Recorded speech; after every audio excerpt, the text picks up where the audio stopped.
Hello, thank you for joining us today. This is our Thursdays at Noon community event where we are talking about the imminent return to school. To begin, we acknowledge that we are on the traditional territory of the Anishinaabe peoples in the Williams and Huron-Robinson Treaties area. We recognize the long history of First Nations and Métis people on this land and show respect to them today.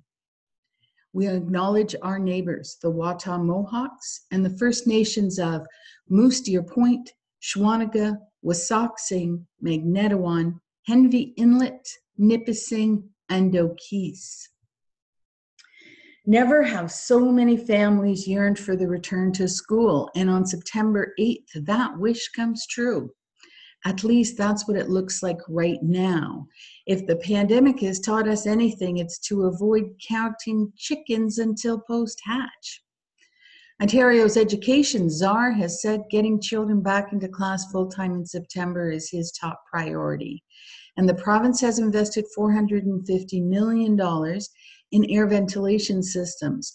But are those systems in our local schools?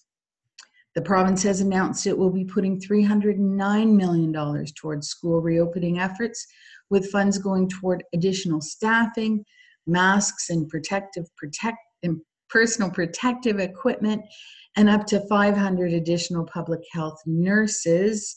And again, how much of that will be in rural schools? We are hearing a safe back to school plan will rely on a high vaccination percentage. Is that how things are looking in Parry Sound Muskoka? And most importantly, how do families feel? And what do they think needs to be done to make a return to school both possible and safe?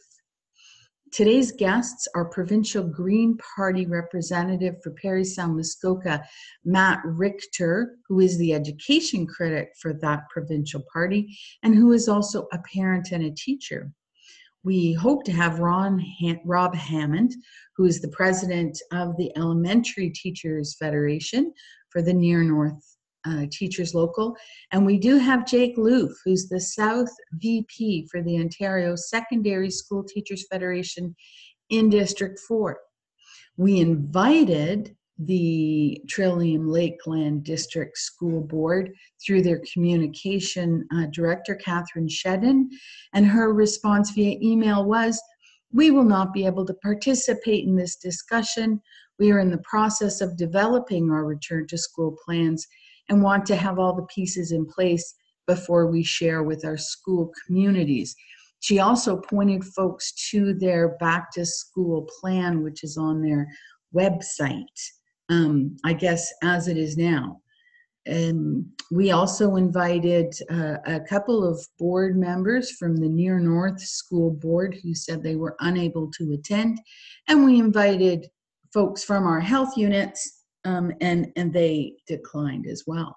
So let us begin. Matt, would you like to introduce yourself and give us an idea of your perspective? Absolutely, and thank you, Pamela, and to Metroland Media for hosting this forum on such a pressing and important issue. As a parent, as a teacher, I returned to Riverside Public School last year, in fact, just to come back into a grade 5-6 class. And our kids go in the community of Port Sydney to VK Greer. So from various perspectives, we have a very vested interest as to how education is going to roll out, which as of yesterday is 3 weeks away. So it is encouraging to hear that there are some plans on board going into the first day back to school. Everything that we have heard and seen in the past needs to be upgraded though. And I want to specifically speak towards how it can be upgraded through communication. Hearing from our provincial government that there's a plan in place and that there's been money allocated to make things better for the safe return for our students and our education staff is wonderful news. But the community just has no clue what that plan is right now and really what that entails. And we are now officially under 3 weeks. So as a parent, that concerns me. As a teacher, I'm very concerned as to what it's going to look like at the elementary level, knowing that children 12 and under are not being vaccinated. And then as a provincial politician, I'm getting, on behalf of the Green Party of Ontario and people in our riding, just very frustrated of hearing a lot of lip service when we know that what's being advocated for and shared by the science table is being put out there long ago, that we need our education staff vaccinated. We need to increase our ventilation services in a much more positive and superior way than they are now. And that we need to ensure that this is all being communicated in a timely fashion. And unfortunately, we're not seeing that happening. I have to, I'll give credit where credit is due. This is a very difficult situation. But again, it's free of charge to communicate one way or the other where things are at. And I think that would put a lot of anxiety and stress on behalf of parents and education at ease if we knew exactly what this was going to look like. But the top two priorities, of course, are the ventilation, improving ventilation in our schools, and ensuring that our education staff are vaccinated. I'm going to agree with you, Matt, that communication is the most important thing here. And it has always been our experience in asking questions of the boards that they really want to control the message, and that they're just not forthcoming. Transparency is not part of what is happening at that level. And in this case, it's really concerning.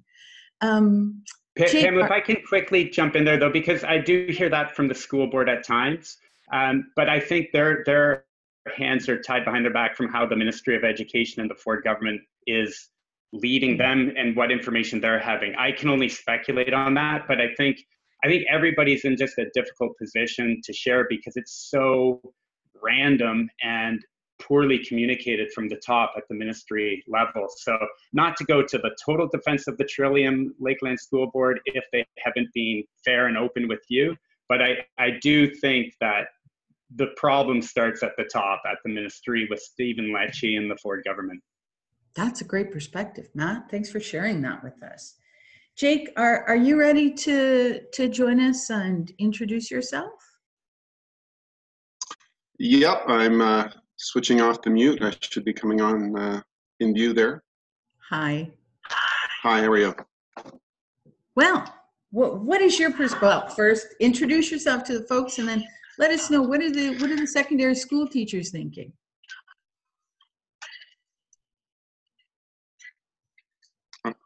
All right, so the first thing I'm going to say is there's a bit of lag here on my rural internet. So I'm Jake Loof. I teach at Parry Sound High School. I'm a South VP for the teacher and occasional teacher secondary bargaining unit that is organized from Parry Sound to Almagwin, Sturgeon, Mattawa, and North Bay. I would reiterate many of the things that Matt has said in terms of the safety that we'd like to see in schools. One of the big concerns that we have is the timing of decisions. Same thing that Matt has said. The government, the Ford government, and Lecce, they make these decisions.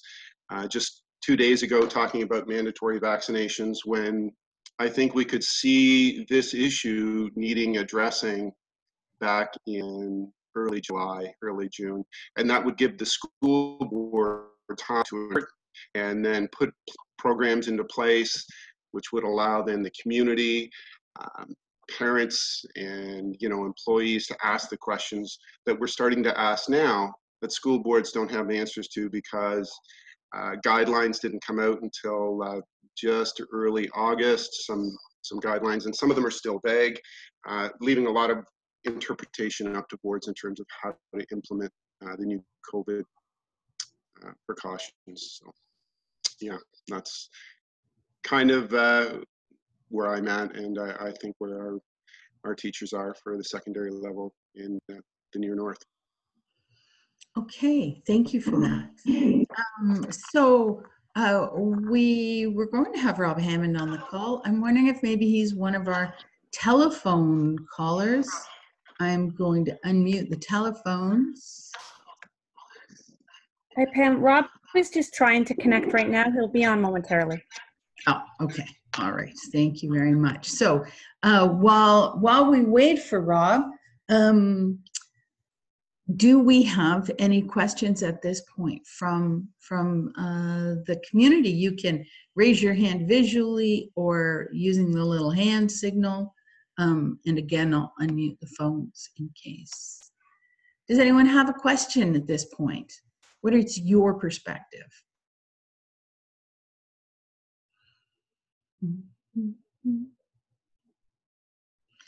Telephone callers. I have number 384 and number 441. Welcome. Thank you for joining us. Did you have any questions at this point?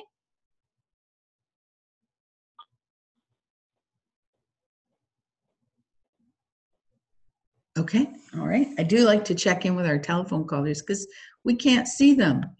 All right. So Sarah Bissonette is our reporter, our education reporter for East and West Parry Sound. Sarah, what's your take on the situation right now? I think that parents are really excited, as you said in the introduction, to get their children back into the classroom. And I also think, as what we've been talking about, is that they really wish that they had more information about exactly what they're getting into. I was seeing some chatter on social media about that just last night. Parents are just wondering, how long will their kids be in school, and what will the school look like for them. We know what it looked like last year during our first year of the pandemic, but we don't know what it's going to look like for the second year of the pandemic. And I think that's some assurances that they would like to get. I don't know, maybe with the pandemic, we just can't get those assurances because it is such an evolving situation, right? Like one day we're fine and we're at the bottom end of the curve, and 3 days later we're being told that we're into the fourth wave of the pandemic. So it's a difficult situation. But I think for the most part, parents are ready to get their kids into the classroom, and teachers are ready to receive the students. Mm-hmm. The parent piece of it, I think, is super important. We know in our own newsroom that our staff who've been working from home for 18 months and also having children, and up to 4 children in their home office, that is a huge strain on folks. So there's that piece of it for sure. Mm-hmm. Matt, as the provincial education critic, can you speak to how much of this funding has gone to rural schools? Like, have we seen a lot of improvement to our ventilation systems? Are you aware of that? In Ontario, so I can answer to my knowledge again with what's shared. I do know Toronto School Board was very proud of being able to share what their initial investment had shown in ventilation. As for Trillium Lakeland, as you alluded to earlier on, it's anybody's guess. But I know without having to single out any schools in Trillium Lakeland or the near north, I know there hasn't, it's just a fact that there hasn't been extensive ventilation upgrades at every single school. Mm-hmm. And again, I can only speculate that this is because the money was just announced, and it's very hard to find contractors anyhow. And in fact, there were quite a few projects that were allocated, not ventilation, but around May of this past year.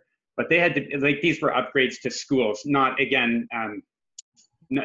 do with the COVID pandemic upgrades for ventilation, but just others. But they had to be canceled because the cost of lumber was skyrocketing. And it was just, it was a ridiculous price point. So they had to even cancel some of that. But going back to this specific ventilation question, it's something that had to have been done in the past anyhow, but it's just the neglect. And now from past governments and this current one, the reality is this has to be done as soon as possible. Whether we were in a COVID pandemic or not, the ventilation is across Ontario. It's just unless it's a brand new school, it's a real problem. But yeah, in terms of other than the Toronto District School Board, I have not heard of any public disclosure of massive upgrades to ventilation services yet. And so here we are again. We know that our rural schools suffer over and over again, and our children don't get the same standards as folks in more urban, densely packed environments do. And I know it's because of funding formulas and numbers and population, but I think there's a particular concern that our kids aren't getting, and our teachers aren't getting a fair shake when it comes to protection during COVID and these ventilation systems for sure. Sarah, I'm just going to go to Rob now. Did you have something? That's what you were. Yeah. Okay, so Rob Hammond is here. He's on the phone. I think he had some tech problems connecting. Rob, thank you for joining us. Would you like to introduce yourself and your perspective?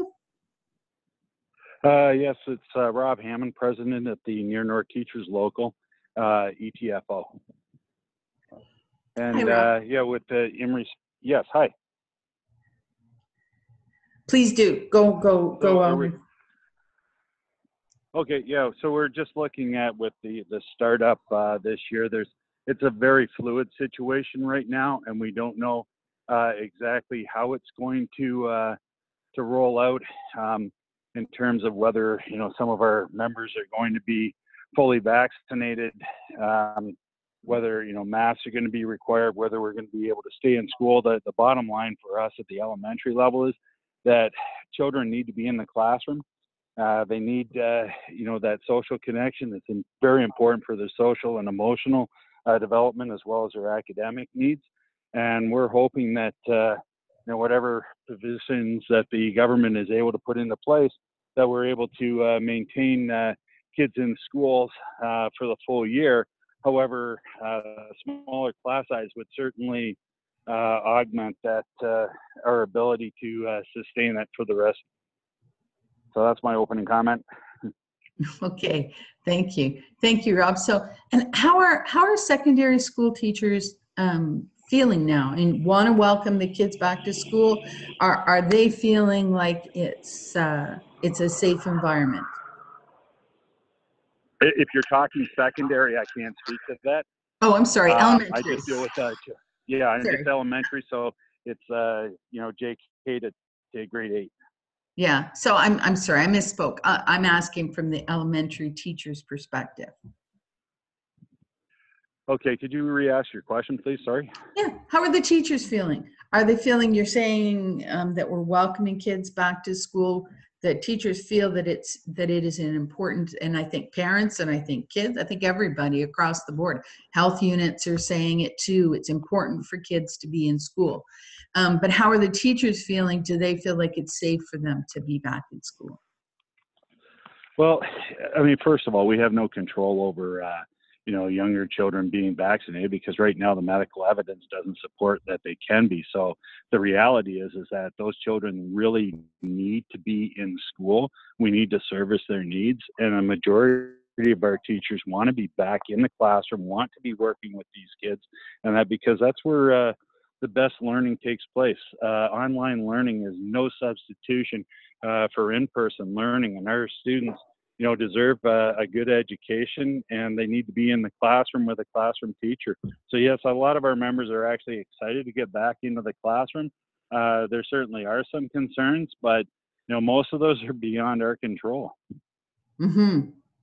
Matt, you're an elementary school teacher, right? That's correct. How are you feeling for yourself and your students? I see Mike DeRoche here too. I can echo a lot of where Rob was just sharing as well, that as a teacher, I'm really excited. It would just be nice to have the board have the privilege to give us guidance. And I want to say it that way because, again, without being a broken record here, I do firmly believe that it's the government's ultimate responsibility to direct to the directors, who can then disseminate the information and best practices for all of us teachers going back. And I want to see like straight facts from the science table that shows here's what elementary teachers can do, and here's the best way to do it to get our students. For instance, as you said, Pamela, yes, a lot of our schools are in rural areas-ish, but some are in the town limits. But we have this wonderful resource of the outdoors. And the outdoor education piece was shown time and time again to be a wonderful opportunity to help mitigate the confines of this pandemic.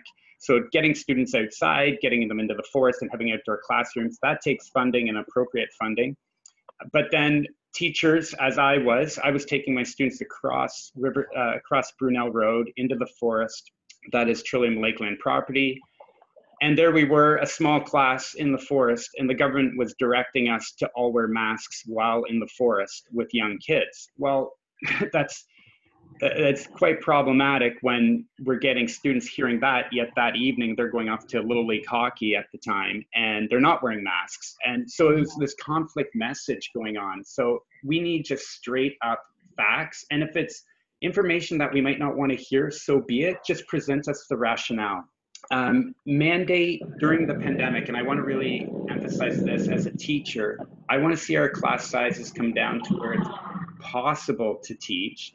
And this number of 15 is a very realistic number during the pandemic. And I think it's really important that the media stress that this is a during pandemic measure, because some people who don't sympathize or empathize with the plight of teachers and education staff and students were saying how ridiculous it is to think that all across Ontario, schools are all going to have class sizes of 15 forever. And they were taking it so out of context. We have to remember that that number 15 is recommended not even by teachers. This is by the professionals, by the medical community to get us out of this pandemic. So those are some measures that I want to see as a teacher. And again, it comes back to just being given the straight goods. Even if it's news I don't want to hear, just give me the rationale as a teacher, and then I can share that with the students who are more than capable of hearing the explanation too, which is, again, I think the government sometimes thinks we're incapable of hearing the news and that they have to dangle this carrot or this pivotal information, but just little bits at a time. And that just adds to the anxiety of a teacher and the students and the education staff and parents. So yeah, I'm going to keep going on and on. You got to shut me off because I'm going to keep chatting here. But yeah, you got me going there. I would just like to add in about the anxiety of parents and children. I mean, I see that within my own children. They're already expressing concern to me that they're going to go to school on September 7th, and then who knows, sometime down the line, they're going to be transitioned back to learning from home. And my oldest is 12, and that's the concerns that are on my children's mind. I don't know how anyone would assure them that that's not going to happen or why that happens, but maybe there is a way that maybe there's a threshold or something the government can say or that our medical leaders can say that says, okay, if we get to X point, at that point we will transition, so that as families and with our youth, we can say, you know, this is what's going to happen. If we get to here, we're going to close down, but we're still at this other point. Yeah, so we still have time to be at home. That could help. Thank you, Sarah. Could I just jump in? Rob? Yeah, I have to go, but if I could just jump in there, if that's okay. Yes, please do. Just to echo just to echo what's been said, at full rate from the very start of this pandemic, it said, look, sick kids is recommended, that we have smaller class sizes. We have a difficult time in some of our schools being able to social distance, even at lunchtime. So we're making kids wear masks all day. And then at lunchtime, they don't have to wear their masks, yet they're in the same distance away from one another. And that's problematic. So really, we need more direction from the government. But absolutely what was stated earlier is that we need to have smaller class sizes with smaller cohorts, and that we can weather this storm. But unless the government's prepared to take that step, we're going to face the same challenges that we did this year. Thank you, Rob. Jake, do you have a comment to make? And with that, I apologize. Yeah.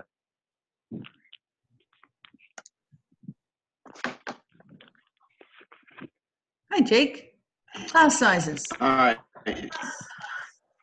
Yeah, class sizes is a great way to be able to distance kids in the classroom. It is something that we asked for, but we didn't see it. I know last year in September we did see some classes with 30 or more kids in them, and so that's still ongoing, and that has to come from the government. And they talk about it, the experts say we should do that, but the government isn't making that happen, or giving the resources to school boards to make that happen. So that's another kind of indication to me that the government is failing on that issue.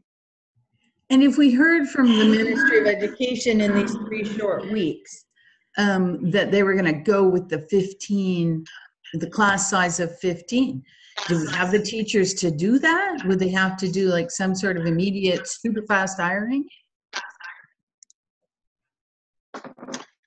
Yeah, Matt? so we have the school board would be able to tell us the list of occasional teachers you have. So you would have to put together a lot of hiring and scheduling. So again, that would be typical, I think, of the Ford government, that if they were going to do something like that, it would leave very little time for boards to implement that. So, each board is different, but I do believe in the Near North board, we have enough secondary occasional teachers that could start to fill some of those roles. Okay, Mike? Hello, thanks. I've been nodding along as you see on video. My name's Mike Rose. I'm also an elementary teacher in Trillium Lakelands. Full disclosure, I'm also on the executive of our local union and also the president of the Labor Council of North Simcoe and Muskoka. Another challenge that we have to consider about it, when we talk about lowered class sizes is the physical space in our schools. We have a lot of schools that are capped out with every classroom in use. And if you start lowering class sizes, then you need another physical space to put those students in, which is another barrier and challenge. And, for the older kids, it gets a little bit easier. They're a little bit more flexible, but as you get to that early years, that can be incredibly problematic. I've heard suggested, for example, use some of the community spaces that may not be used as temporary classrooms, in church basements or rec centers or whatnot. But at the elementary level, that's terribly problematic when you have siblings and pickups and that sort of thing. So that's another concern as well with lowering class sizes, or another barrier, should I say, to making that just flip a switch and throw some money at it. There's a lot of logistics from both the health and safety perspective and just from an operational perspective that I think would be problematic and challenging, especially with 3 weeks to go. These plans should have been in the works, about 18 months ago. And I just think there's no realistic chance of that happening in buildings that are at capacity right now. Right. Matt, did you have comment on that? I do. And, Mike, you just nailed it there. It goes back to that saying, if you plan to fail, you fail to plan. And imagine, Pamela, if you and your team had have done something like this just to get community input 2 or 3 months ago, to just get that brainstorming. What could this look like? What are those options? How can we have community partners come in? What would outdoor education look like? What about our unused other areas of other schools? I don't have the solutions, but I know the community does, and people out there would, but not 3 weeks before, which is so problematic. And Jake might be able to share to this later too, but I think in the secondary school setting, it might be a bit different with the pressing need to get down to 15 if 12 to 17-year-olds are being vaccinated. I'm not sure exactly where that stands, and I don't want to overstep my boundaries saying different priorities for secondary versus elementary, but it is just, it smacks of an epic failure on the Ford government to be 3 weeks before. And let's remember, a lot of parents, when they realized that the way things are going, a lot of families, they decided this summer, this is the summer where we're going to go out for that big camping trip, or we're going to go somewhere where we couldn't because we don't know if Little League soccer or Little League lacrosse is going to be on. So we're going to do that trip. So there are so many families that aren't even here right now. And for the high school generation, that could be out at a different summer job right now too. Like, who knows? It's really unfortunate. And I think there is another sector of the education field that has been forgotten. And it comes to our bus drivers, our educational assistants, and as Jake said, the occasional teachers. They've been left out in the dark on some of this. They've been unemployed, they're not getting income. And you know, for them, even their planning of their finances and their family, they have family too. How unfortunate this is that we're saying to those people who rely on those, you know, whether it be the bus routes, because they're the bus drivers, or the occasional teachers wondering if there is going to be supply work. They've had to make some really difficult choices over the past year and a half they've been sharing with me, that do they stay in their occupation or do they look for new work? And, you know, so much of this couldn't be completely avoided, but so much of it could have been. And I don't want to have this pie in the sky expectation of our government, but again, just simply and for free of charge, just be honest and straightforward with us, I think is the message to keep hammering to them. Mm-hmm. Mm-hmm. Okay, so going back to, we have a few more folks attending.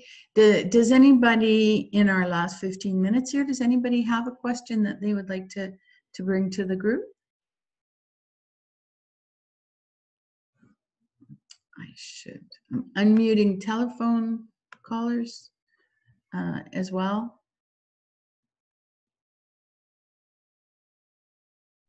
Not hearing questions, I'm going to assume you're satisfied with where this conversation is going now.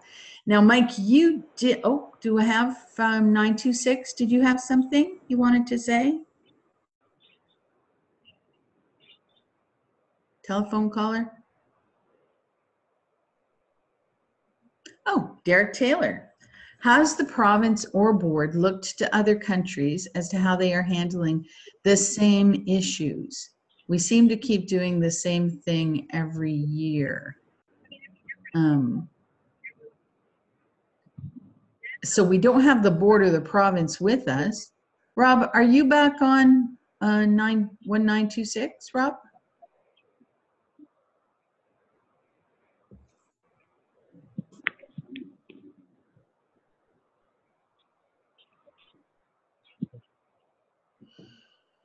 Rob's. Who's going to answer for that? We're struggling to hear you, Rob. I did what I was told to do. Unfortunately, the phone doesn't seem to be, the phone connection isn't very clear.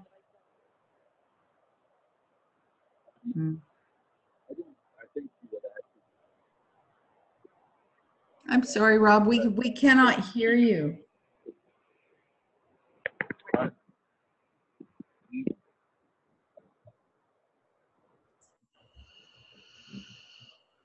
That's unfortunate. Technological problems. Okay, so Jake or Matt, do you have anything to say about whether we've looked to models? Jake here. So I sit on the Health and Safety Committee at the board level, and during our discussions last year, nothing came across our discussions that you know, I saw where we referenced or the board referenced what was happening in other countries. It was very much what the province was saying, and then a look at the local level and work was done in conjunction with the local health unit as well. So if it occurred, I didn't see it. Okay, Mike? I was just going to say that, kind of echoing what Matt had said earlier, I really can't slight school boards very much, particularly in looking outwards. You know, being heavily mandated in funding from the government, plus the, you know, the need and responsible need to follow public health guidelines in the middle of this really may have handcuffed their ability to think out of the box or generate ideas that were actually practical and implementable. I'm going to make up words as I speak as well, you know, from that perspective.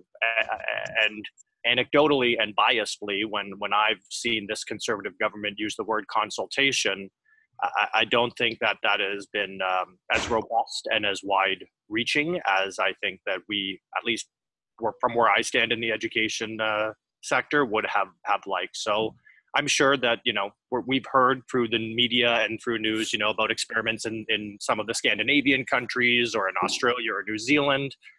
But in terms of actually going there, or not going there, but, looking at that information and data from.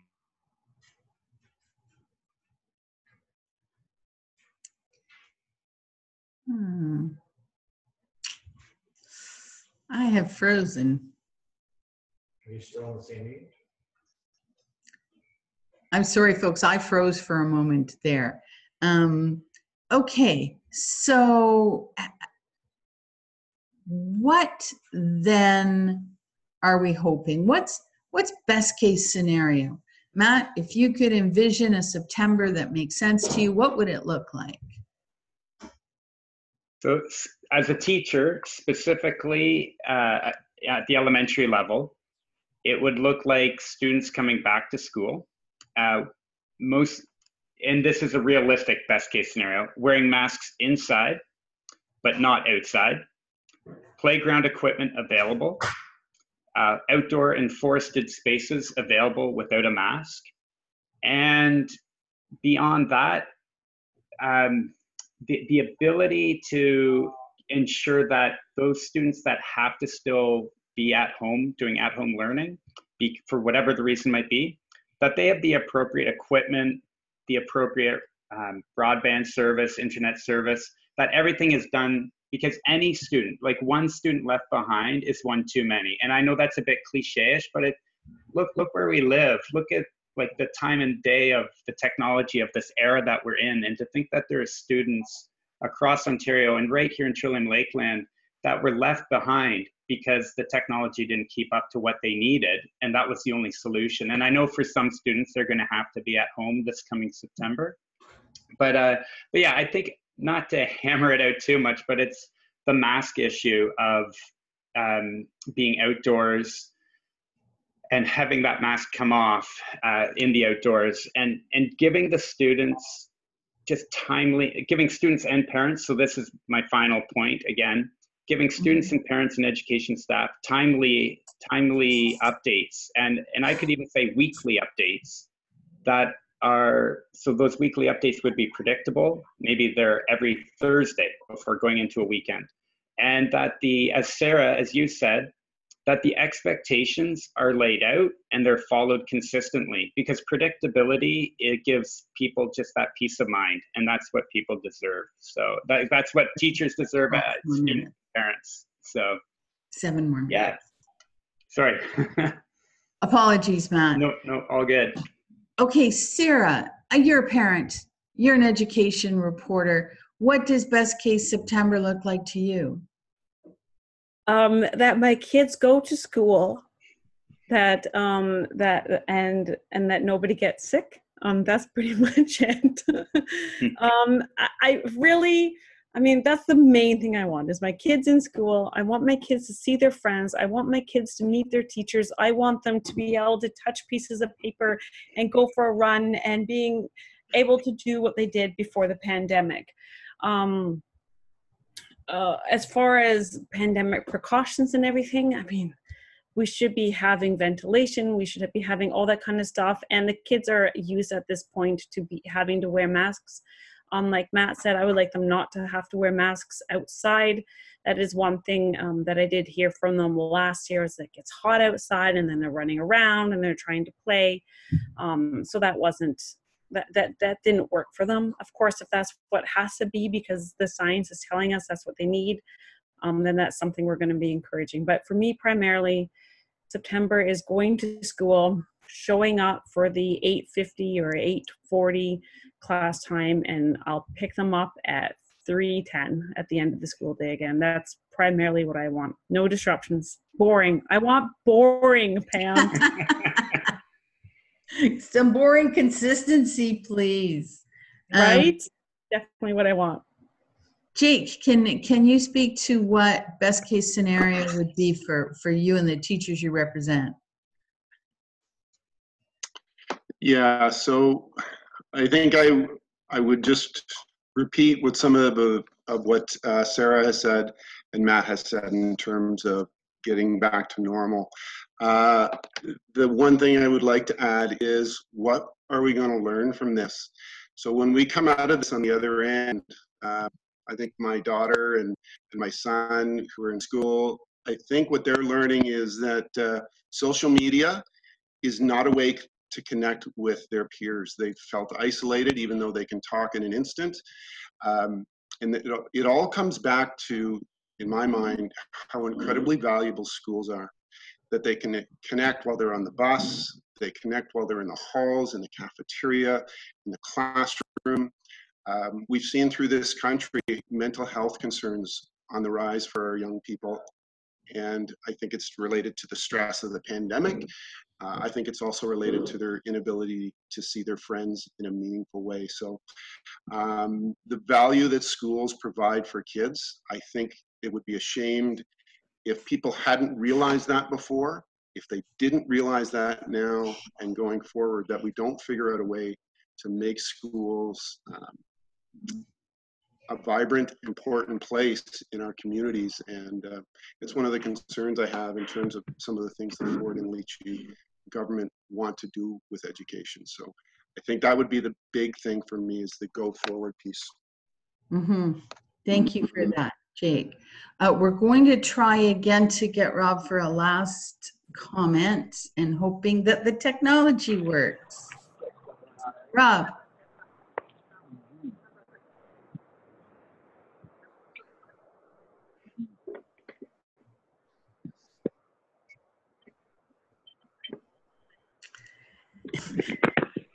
It's funny how it's not working, because this is how we've been doing school, right? So it's what we've all been experiencing.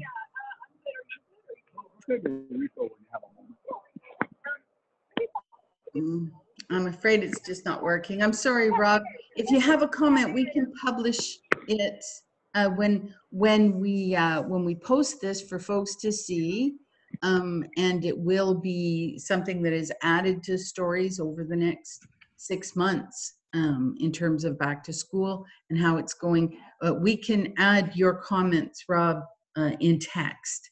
So sorry that didn't work. We have 3 minutes left. Mike, did you want to say anything else? I want to say lots of stuff, but no, I did want to just tack on the concerns around cohorting. When we talk about ideal return to school in September, that is a real challenge, because kids aren't necessarily best friends with every kid in their class. Their friend might be a class over, a grade younger, whatever. They may be on the basketball team, not basketball team. I think that's one of the real problematic areas, both last year experiencing that and not the cohorting. And then the frustration that I've experienced, at least, when we're cohorting all day, and then if recess happens and everyone's masks are off and they're all doing their little kid stuff playing on the yard, is there really a point in the cohorting inside if there's free reign outside? And I don't have an answer to that, and I recognize that's full of nuances and minefields. But that's one concern I have, where I'm conflicted as a worker and my safety and the safety that I'm charged with of the students and other colleagues, but also from a human perspective, and recognizing how important it is for kids to play, and not kids to play with necessarily prescribed kids who sit within the safe zone distance around them. So that's another challenge I feel that we will have to overcome, and hopefully get clear direction from our government and our employers. Thank you, Mike, and thank you for participating today. Matt, do you have a final comment? I think everything has really been summed up quite well, and it is, I like Sarah's key word of boring. Boring would be great, to the predictability of that routine, knowing how that goes. I would give one more piece, and this would be more under Jake's territory of secondary school. My oldest and my middle are now going to Huntsville High School, and as much as they appreciate the academic experience, they really enjoy the sports, the clubs, and those extracurricular activities.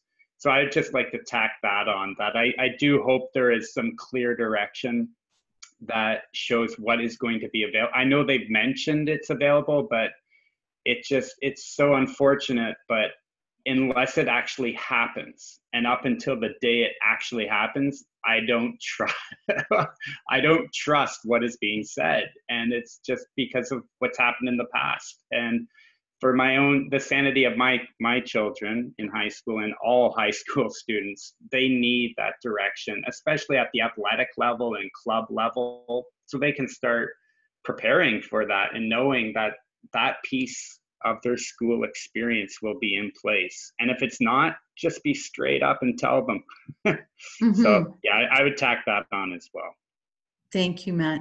Jake, do you have a final comment before we say goodbye? Yeah, I can add to the extracurriculars.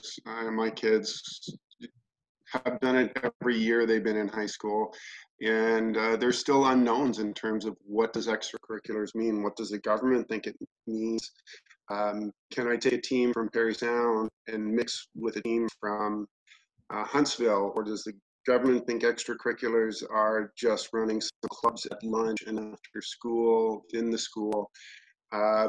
You know, a prime example is the government has said you have to differentiate some different needs for COVID protocols between high and low contact sports. They haven't told us what they consider high and low. So they've left that up to school boards to determine, and school boards leave it up to the teachers to determine. We're going to get a mixed bag. So they said you can go ahead, but they really haven't given a lot of guidelines. So there's a lot of interpretation left on the table by the school boards. Okay, thank you. So in certain uncertainty. And boring, as long as boring's not in the classroom. Uncertainty is what we are dealing with across the board in our lives now, and that could be really a kernel of what is driving so much stress. So here's hoping that it works out. Thank you very much to our guests and our participants. Next week, Thursdays at noon, is taking a hiatus because I'm driving to Thunder Bay to adopt a puppy. The following week and the week after that, we're going to be talking election. We're going to invite our candidates and discuss some key topics. So do check our websites and newspapers for more information on that. So see you 2 weeks from now, Thursday at noon. Thank you. Bye.